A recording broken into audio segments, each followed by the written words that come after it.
Perkenalkan, aku Rizka Suwanrosona. Di video kali ini, aku akan membahas materi tentang hukum waris. Apa sih hukum waris itu? Menurut Wiryono Projodikoro, ketentuan yang mengatur soal apakah dan bagaimanakah berbagai hak-hak dan kewajiban tentang kekayaan seseorang pada waktu meninggal dunia akan beralih kepada orang lain yang masih hidup. Menurut Gregor van der Burg, semua peraturan hukum yang mengatur kekayaan seseorang yang meninggal dunia, yaitu mengenai pemindahan kekayaan tersebut.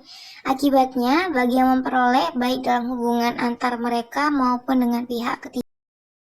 Selanjutnya, prinsip-prinsip kewarisan dalam hukum perdata. Yang pertama, yang berpindah di dalam pewarisan adalah kekayaan atau hak dan kewajiban si pewaris. Yang kedua, pewarisan harta terjadi karena kematian. Yang ketiga, ahli waris harus ada pada saat terbukanya warisan. Yang keempat, tidak memandang asal barang-barang untuk mengatur pewarisan terhadapnya. Berikutnya, macam-macam ahli waris. Yang pertama, menerima warisan karena anggota keluarga, saudara, janda, atau duda si pewaris. Yang kedua, menerima warisan karena wasiat dari pewaris, maksimal sepertiga bagian dari warisan atau legitime porti. Menurut pasal 913 KUH Perdata, yang dimaksudkan dengan legitime porti adalah sesuatu bagian dari harta peninggalan yang harus diberikan kepada ahli waris garis lurus menurut ketentuan undang-undang. Terhadap mana sih yang meninggal tak diperbolehkan menetapkan sesuatu, baik selaku pemberian antara yang masih hidup maupun selaku wasiat. Jadi, pewaris boleh saja membuat suatu wasiat atau memberikan hibah kepada seseorang, namun demikian pemberian tersebut tidak boleh melanggar hak mutlak atau yang harus dimiliki dari ahli waris berdasarkan. Selanjutnya ada syarat ahli waris. Yang pertama itu masih hidup pada waktu warisan terbuka atau dibagikan. Yang kedua, bukan orang yang dinyatakan undang-undang sebagai tidak patut menerima warisan, atau telah mencoba membunuh pewaris, menghalangi pewaris membuat wasiat, memalsukan atau menghilangkan wasiat. Yang ketiga, tidak menolak warisan. Nah, pada bagian ini kita akan membahas tentang objek hukum waris. Jadi, objek hukum waris ini ada 5. Yang pertama itu barang atau benda berwujud.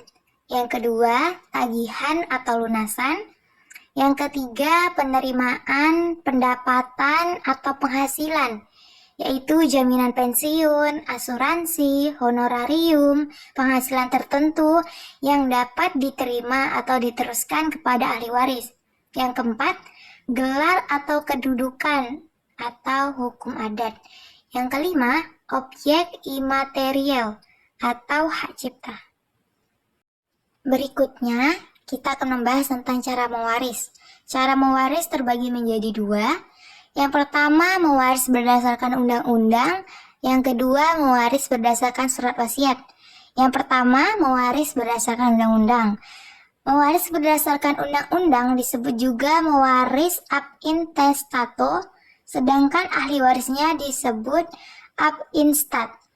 Mewaris berdasarkan undang-undang terdiri atas yang pertama, mewaris berdasarkan kedudukan sendiri.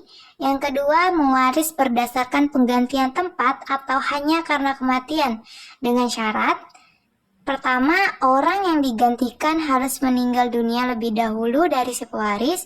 Yang kedua, orang yang menggantikan harus keturunan sah dari orang yang digantikan. Yang ketiga, orang yang menggantikan harus memenuhi syarat. Cara mewaris yang kedua yaitu mewaris berdasarkan surat wasiat.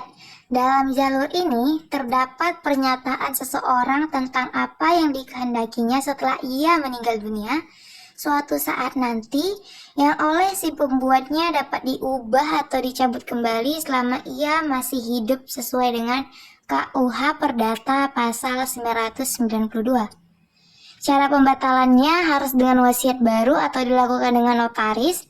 Syarat pembuatan surat wasiat ini berlaku bagi mereka yang sudah berusia 18 tahun atau lebih dan sudah menikah meski belum berusia 18 tahun. Yang termasuk golongan ahli waris berdasarkan surat wasiat adalah semua orang yang ditujukan oleh pewaris melalui surat wasiat untuk menjadi ahli. Pada bagian terakhir, kita akan membahas tentang golongan ahli waris menurut undang-undang. Golongan pertama terdiri dari suami istri dan anak-anak beserta keturunannya. Golongan kedua terdiri dari orang tua dan saudara-saudara beserta keturunannya. Golongan ketiga terdiri dari kakek, nenek, serta seterusnya ke atas.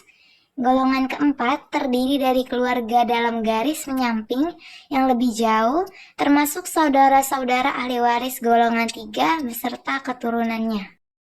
Hai, sampai di sini dulu ya pembahasan tentang hukum waris. Semoga apa yang disampaikan dapat bermanfaat. Wassalamualaikum warahmatullahi wabarakatuh. Bye-bye.